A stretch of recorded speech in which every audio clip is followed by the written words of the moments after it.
Hola Francisco, buenas tardes. Bienvenido al acento, un gusto saludarte como siempre. Hola Adriana, ¿cómo estás? Muy buenas tardes. Un gusto estar con ustedes. Y Gracias. gracias Francisco. Y en esta ocasión nos traes este tema, vamos a abordarlo, negociar desde la dependencia. ¿De qué se trata, Francisco? Pues mira, es una serie que tenemos desde hace ya más de 20 años sobre qué piensa la ciudadanía, qué piensan los mexicanos de nuestro, pues, el acuerdo comercial con nuestros dos vecinos del norte, Canadá y Estados Unidos, y cómo lo perciben, si lo vemos en términos de necesidad, si lo vemos en términos de ventaja, desventaja.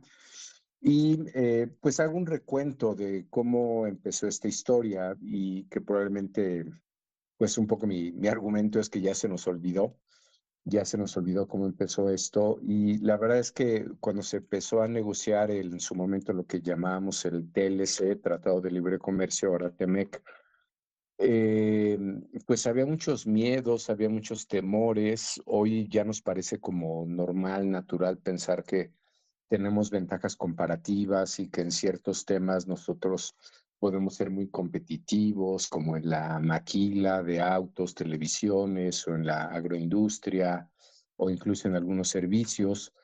Pero la verdad es que ya no recordamos cuando al inicio de la década del 90, pues los mexicanos teníamos mucho temor porque en esos años, antes de la firma de este acuerdo, este tratado, era casi inconcebible, ¿no? Cómo nosotros íbamos a aportarle algo a una economía tan poderosa como la de Estados Unidos, cómo íbamos a competir con ellos. Recuerdo que en esos años los estudios que hacíamos de opinión nos arrojaban pues opiniones en todas las áreas, en todas las industrias. Mucha gente pensaba que los estadounidenses nos iban a desplazar, iban a venir por nuestros mejores empleos. Había como un gran, pues con el tiempo se demostró que había un gran prejuicio sobre lo que era la calidad de nuestra mano de obra y sobre nuestras capacidades.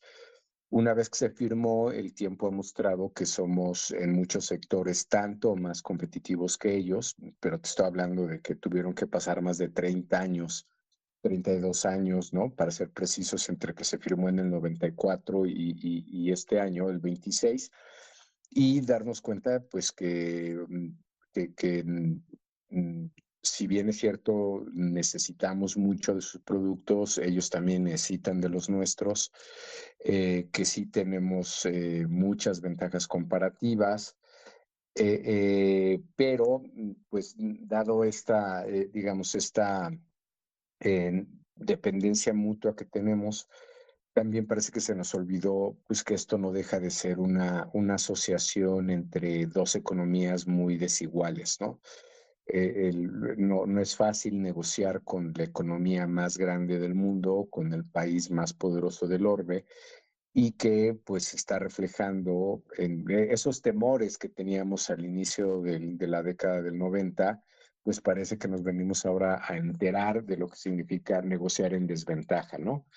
Y es básicamente un cambio, pues lo que ha llamado el primer ministro de Canadá, otros analistas, pues un fin de época, ¿no? Ha cambiado el contexto completamente. Estados Unidos, si bien nos ve como socio comercial, pues también nos ve como el vecino débil.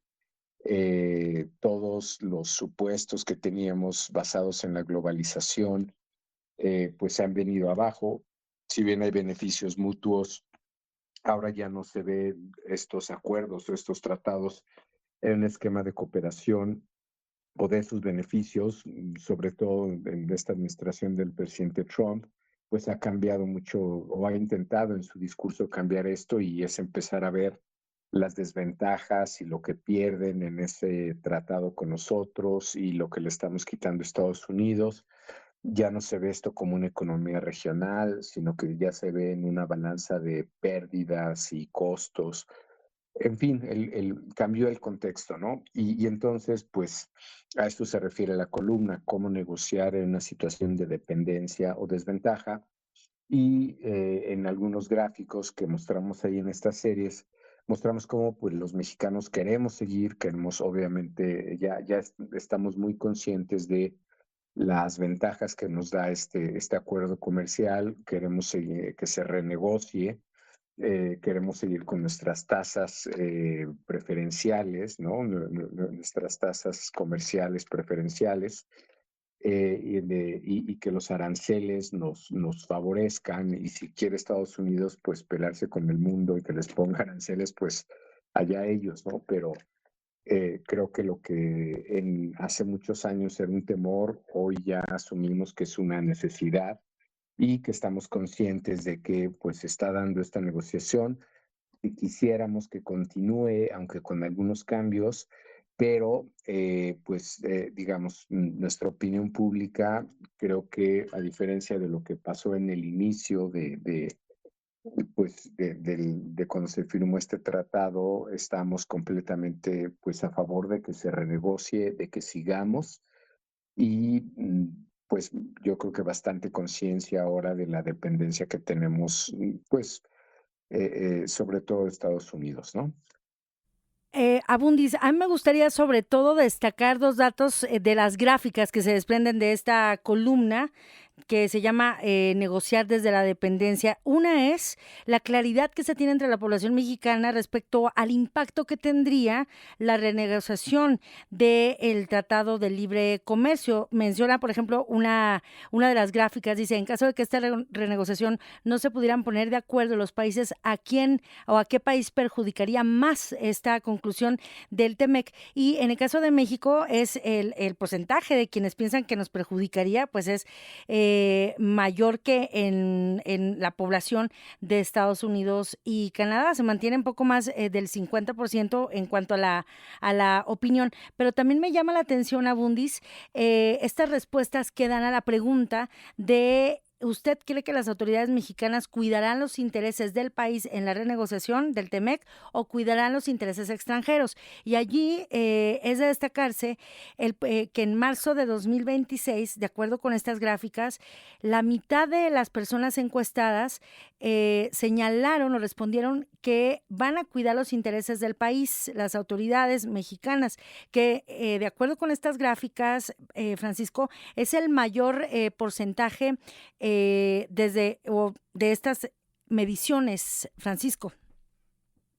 Así es, y sobre todo si lo comparas con julio del 17, Sí, que no, digamos es un gráfico que no deja de sorprenderme ahora que te refieres con esa puntualidad, Adriana, a los gráficos, sí.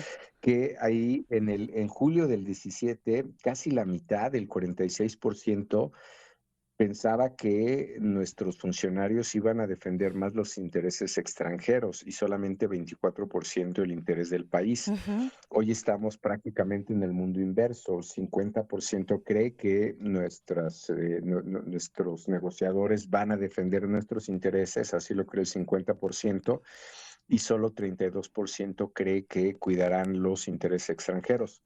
Muy importante este gráfico que señalas porque creo que habla de dos estilos de gobierno completamente distintos. Uno en el que se pensaba, en este caso en la administración del presidente Peña Nieto entre Sí. 2012 y 2018, que pues parece ser que se asumía que los funcionarios eran mucho más proamericanos para estas negociaciones, y ahora creo que sí se ve una defensa más clara pues de nuestros intereses, por no decir de nuestra soberanía. Pero sí, si revisas el resto de los gráficos, probablemente es el gráfico donde se reporta mayor cambio. Exacto. En el resto ves mucha continuidad, ves pues nuevamente, ¿no? Se quiere seguir, pero con negociación, como bien señala, se percibe que nosotros vamos a ser los más perjudicados, pues niveles muy altos de la población saben del Tratado de Libre Comercio, ¿no? Por lo menos 2 de cada 3 ciudadanos ya lo ubican de manera clara. No todo el mundo sabe que estamos en la revisión, Así es. pero en este gráfico sí es muy evidente cómo se están denotando dos estilos de gobierno completamente distintos. Y justo, Y sí, sí. sí, muy.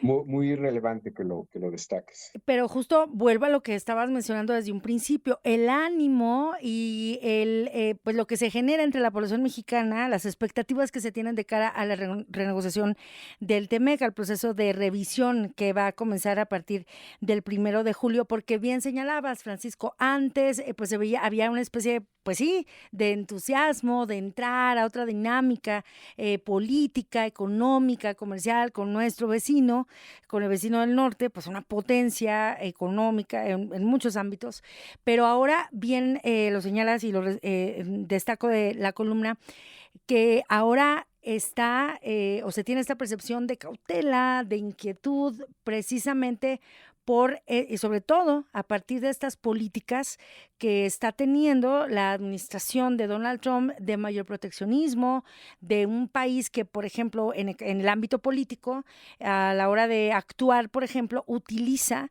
la política arancelaria o las medidas de aranceles como una forma de presión política, Francisco. Así es, y es algo que nuevamente habla de esta simetría y algo que, pues la verdad, yo creo que nunca nos habríamos esperado, ¿no? Sí. Es decir, yo creo que pues en su momento, cuando se firmó este tratado, había un candidato en su momento que también, si nos, ¿no? Regresamos a Ujú. esa época, si hacemos un ejercicio de memoria en el tiempo, un candidato que estaba en particular en contra de este acuerdo comercial, que era un candidato independiente, Ross Perot, Sí. y en su momento cuestionó mucho al expresidente Bush, Bush padre, que era quien estaba negociando con el expresidente Salinas este acuerdo comercial. Lo cuestionaba mucho porque decía, y era cierto, y tiene que ver con estos temores a los que me refiero, él con una medición, con una encuesta en mano, en un debate, le cuestionó a Bush y le decía, ¿por qué tú quieres un acuerdo comercial con un país o con los ciudadanos que ni siquiera quieren el acuerdo? Y era cierto, Adrián, o sea, los mexicanos no queríamos el acuerdo comercial por este temor que teníamos de nos van a comer vivos, ¿no? Ujú. Y bueno, hemos perdido ciertamente ese temor, ¿no? Ya nuevamente probamos lo que somos, pero pues ha cambiado mucho este ambiente y yo creo que no deja de tomarnos por sorpresa que algo que se negoció en los mejores términos, con la mejor voluntad, pasemos a ser castigados por esa interdependencia creada. Para fortuna, no solamente los mexicanos, buena parte del público pues, estadounidense también, que son creo que nuestros mejores defensores, ¿no? Es, Eh, eh, ya no digas en productos agrícolas, ¿no? O sea, todo lo que implicaría eh, em, pues la subida, el incremento en el precio de productos de origen mexicano, ¿no? Que obviamente se pasarían directamente al consumidor, ¿no? y lo resumo, bueno, lo resumes aquí en la columna de una manera muy puntual. La asimetría México-Estados Unidos ya no es advertencia teórica, se ha convertido en una experiencia política concreta. Y aquí nada más te preguntaría, como lo mencionas en la columna, Francisco, ¿estarán a prueba precisamente la capacidad política y diplomática que se tenga desde nuestro caso, desde México, ante una situación tan desigual como la que tenemos frente a Estados Unidos, de quien somos de hecho el principal socio comercial? Así es, y como sí, que digamos, se presta una reflexión de, pues habrá que secar nuestras mejores capacidades, ¿no? Para esta negociación, porque pues la situación no se ve o parece que por lo menos a nivel administración, más allá de lo que piense el público estadounidense, digamos que no nos ven con mucha simpatía, ¿no? Hay sectores que sí no nos ven con esta simpatía, tanto allá, pero también por acá, pero pues ahí estarán, como bien dices, Francisco, estarán puestas a prueba todas las capacidades que se tendrán y se mostrarán a partir de esta revisión. Francisco Abundis, te agradezco muchísimo por este tiempo para el acento. Al contrario, un gusto estar contigo, Adrián. Gracias. Ahí estábamos escuchando a Francisco Abundis con esta columna, con su comentario que viene incluido en la Carta Paramétrica, negociar desde la dependencia y este espíritu, este ánimo que hay de cara a la revisión del TEMEC. No olvidamos y no dejamos de lado también otro factor y otro aspecto que también juega en este escenario, que es la próxima firma del Acuerdo Global Modernizado México-Unión Europea, que ya tenía años sin que se revisara, pero ahora ya hay una fecha, 22 de mayo. Viene justo Ursula von der Leyen para la firma de este acuerdo. Es otra también, otra ventana, otra posibilidad que tiene México.